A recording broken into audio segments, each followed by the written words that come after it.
What if saving money is the very thing keeping you poor? This lesson came from my grandfather, and this is why I'm sharing it. In a small farming village, there lived an old man named Henry. People didn't call him by his name. They called him lazy. Henry didn't work. Every day, he sat on an old chair under the shade of a wide tree, staring into the distance. He talked endlessly about plans he never acted on. One day, I'll open a shop, he would say. One day, I'll buy land and raise cows. I'll make money without wearing myself out. But that day never came. At first, people laughed. Then they stopped laughing. They just looked at him with pity. His wife, Margaret, would sigh and say, "Life doesn't run on dreams. Life runs on work." Henry would shrug and reply, "Someday, I'll figure it out." Years passed. Life grew harder. One night, his grandson Tom, barefoot and thin, whispered, "Grandpa, is there any bread?"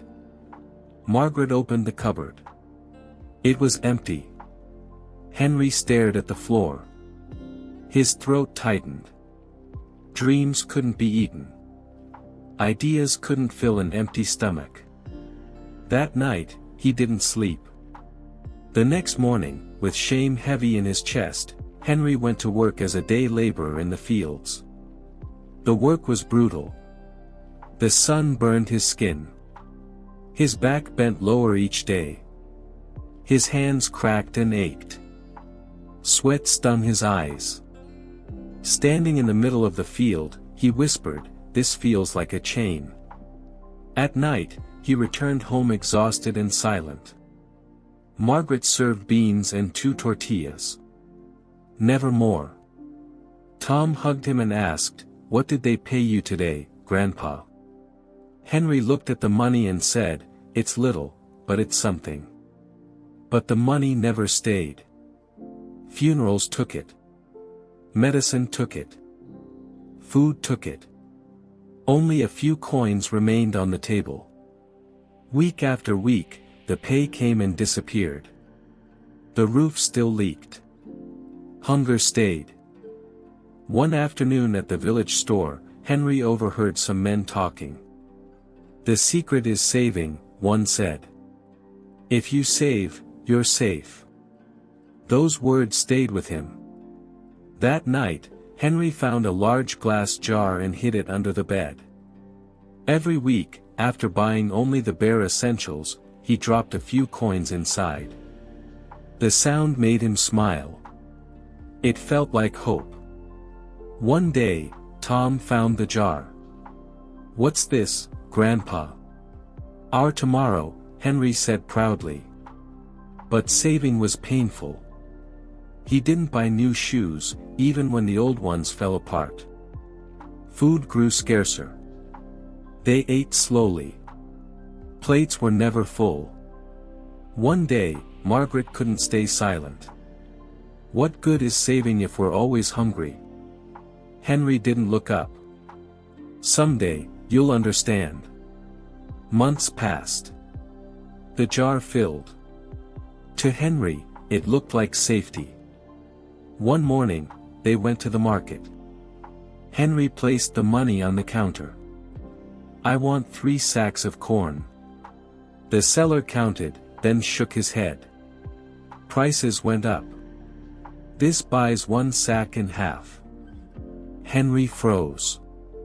"Money loses value," the seller said simply. On the walk home, the jar felt heavier than ever.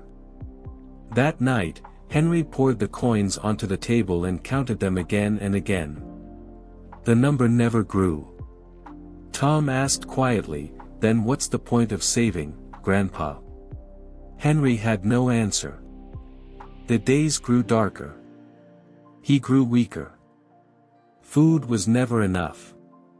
Sometimes, he felt there was no way forward. One morning, sitting on the porch, he watched neighbors pass by. One carried eggs. Another carried bottles of milk.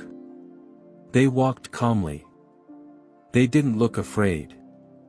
Then Henry remembered something Tom had said long ago. What if we buy chickens? This time, Henry listened. He took the last of the money and bought a few thin chickens. When he released them into the yard, Tom laughed and chased after them. We have an egg factory now. At first, they found 1 or 2 eggs a day. They ate some and sold some. With that money, they bought another chicken. Henry wrote everything down in a small notebook. Every egg mattered. Soon, the yard was full of noise. Neighbors came to buy eggs. For the first time, the work felt good. One afternoon, Henry held an egg in his hand and said to Tom, "This is worth more than a jar of money. It feeds us. It grows. It doesn't lose value." Tom hugged him. "So you're not lazy anymore?" Henry smiled, his eyes wet. "No, my boy. I finally learned." The jar stayed forgotten under the bed. When people talked about saving money, Henry would point to the chickens and say, "Saving money is like holding water in your hands. It always slips away. Make it work, even if you start small." And that's how the man once called lazy learned the greatest truth of his life. Never just save money. Make it grow.